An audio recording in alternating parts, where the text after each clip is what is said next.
Yung magandang araw sa inyo lahat. Good morning ulit sa mga nanonood. Magandang araw. Tuloy-tuloy lang ang buhay. Yan, tuloy-tuloy lang ang buhay natin. Ganun talaga. Kapag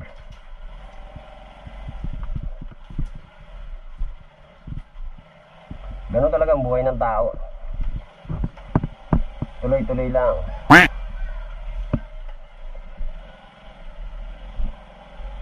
Watch out. Yan, good morning sa inyo lahat. Especially sa mga nanonood sa akin, shoutout po sa inyo. Sa mga nanonood sa akin, magandang araw po.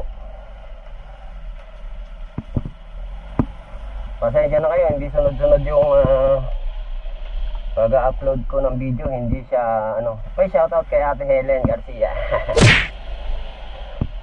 Yan, nanonood din sa akin yan, syempre.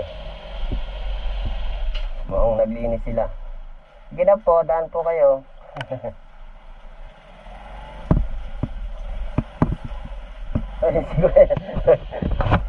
Si Kuya yung palagi nagpapagawa sa akin ng yun, ng TV niya, nagpapatingin lagi sa akin yun. Sumabit pa yung box doon sa may gilid ng pader pag nagkagasgas tuloy. Yan, magandang araw F. Carlos. Good morning F. Carlos. Yan, shout out sa lahat ng mga taga F. Carlos. Yan, ngayon ay araw ng, kung hindi ako nagkakamali, Miyerkules.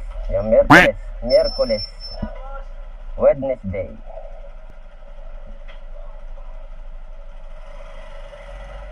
Wednesday, tama ba? Ano bang dapat ng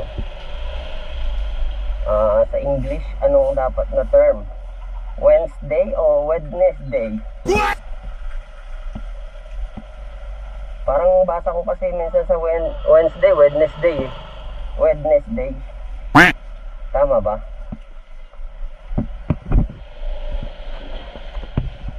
Bad trip po, nagasgasan yung karoon ng scratch yung box.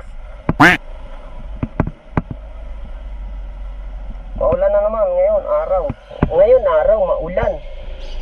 Kaya ingat kayo. Huwag kayo labas bahay, baka dami kayo. Gremlins,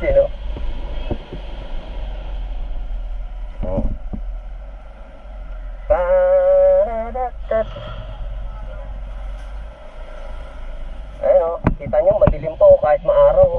Madilim yung kalangitan. Sumisikat naman yung araw pero madilim sa ibang parte.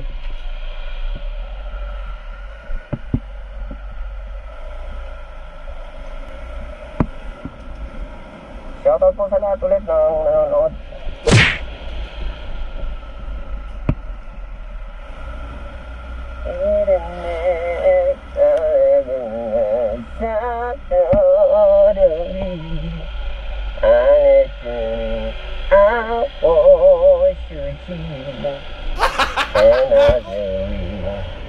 That I still love you.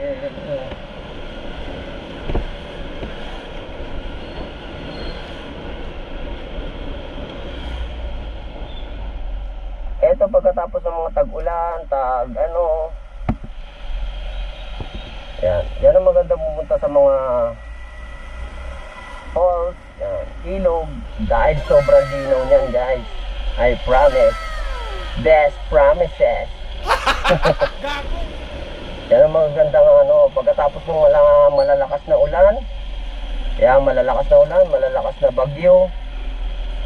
Yan ang pinaka the best na pumunta sa mga falls, ilog. At dyan yung makikita yung parang pinakasariwang ilog, pinakasariwang falls. Yan, talagang sobrang linaw niyan, mga ilog, mga falls niyan. Sobrang linaw. Until you wanna cross out I never meant to hurt you. Kung sino nakakaalala niya, mga 90s and 80s na mga ano, mga tao. Ayan. 1980 saka 80s. 90s saka 80s. Bone Thugs and Harmonies. Grabe, ang ganda talaga ng pang mga puno. Pag nakikita mo, mga luntian, no? Tapos mamasa-masa sila.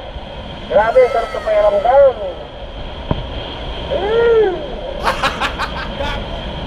Sarap tignan. Lalo na kapag chill ride ka lang. Joy ride, chill ride. O, di ba? Ang ganda pagmasdan. Kapag may mga puno ka nakikita sa kabaligiran. Kaya dapat magtanim na tayo ng puno. Mahalin natin ang kalikasan para mahalin din tayo ng kalikasan, di ba? Ibabalik nila yung pagmamahal natin sa kanila. Yun lang po. Ang daming alam no? Mamaya na lang ulit guys. Bye bye.